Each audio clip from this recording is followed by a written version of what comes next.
नमस्कार, स्वागत है आपका आईजी टीवी पर। मैं हूं अजय सेठिया। प्रधानमंत्री नरेंद्र मोदी ने रविवार की अपनी मन की बात में कहा था कि जो भारत की तरफ आंख उठाएगा उसे मुंह तोड़ जवाब दिया जाएगा। अगले ही दिन इस पर अमल शुरू हो गया है। मोदी सरकार ने चीन से निपटने के लिए 3 सूत्रीय योजना पर काम शुरू कर दिया है। पहला कदम उठाया गया है। 15,000 से ज्यादा सैनिक साजो सामान के साथ चीन की सीमा पर पहुंचा दिए गए हैं।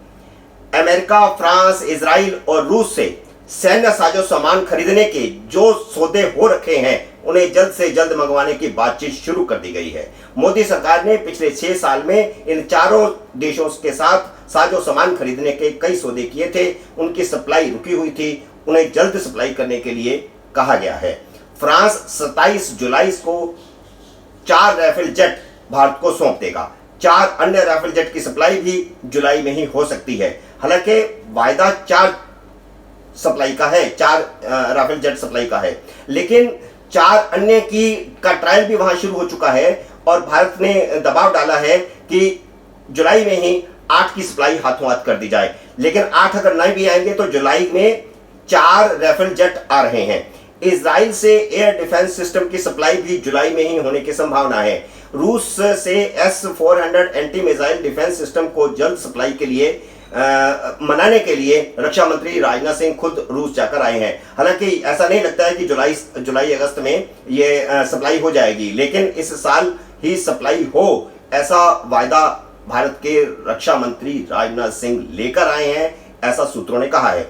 अमेरिका और रूस से $1 बिलियन के हथियारों की सप्लाई जुलाई में शुरू हो जाएगी। ये सौदे पहले से हो चुके हैं।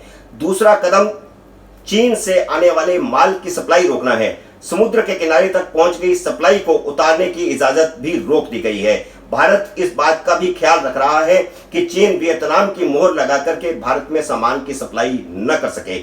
आसियान देशों के साथ भारत का हमारा फ्री ट्रेड समझौता है। आसियान देशों को सतर्क कर दिया गया है कि उनका दुरुपयोग कहीं चीन न करे। तीसरा कदम यह उठाया गया है कि चीन के 59 ऐप्स पर सोमवार को प्रतिबंध लगा दिया गया। भारतीय सुरक्षा एजेंसियों ने चाइनीज ऐप की एक लिस्ट तैयार करके केंद्र सरकार से अपील की थी कि इनको बैन किया जाए और फिर लोगों से कहा जाए कि इनको तुरंत अपने मोबाइल से हटा दें।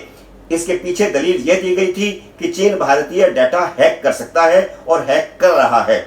बता दें कि पिछले दिनों गलवान घाटी में भारत और चीनी सैनिकों के बीच हुई खूनी झड़प के बाद देश में चीन के सामानों का विरोध हो रहा था। सोशल मीडिया में बाइकॉट चाइनीज ऐप का भी ट्रेंड चल रहा था। वहीं अब भारत सरकार ने चीनी ऐप पर प्रतिबंध लगा दिया है। इस लिस्ट में टिकटॉक, यूसी ब्राउजर, हेलो और शेयर इट जैसे ऐप शामिल हैं, जिसकी सूची हम आपको साथ में दिखा रहे हैं। ये 59 कुल मिलाकर के ऐप्स हैं। सरकार ने कहा कि इन चाइनीज ऐप के सर्वर भारत से बाहर मौजूद हैं। इनके जरिए यूजर्स का डाटा चुराया जा सकता है और चुराया जा रहा था।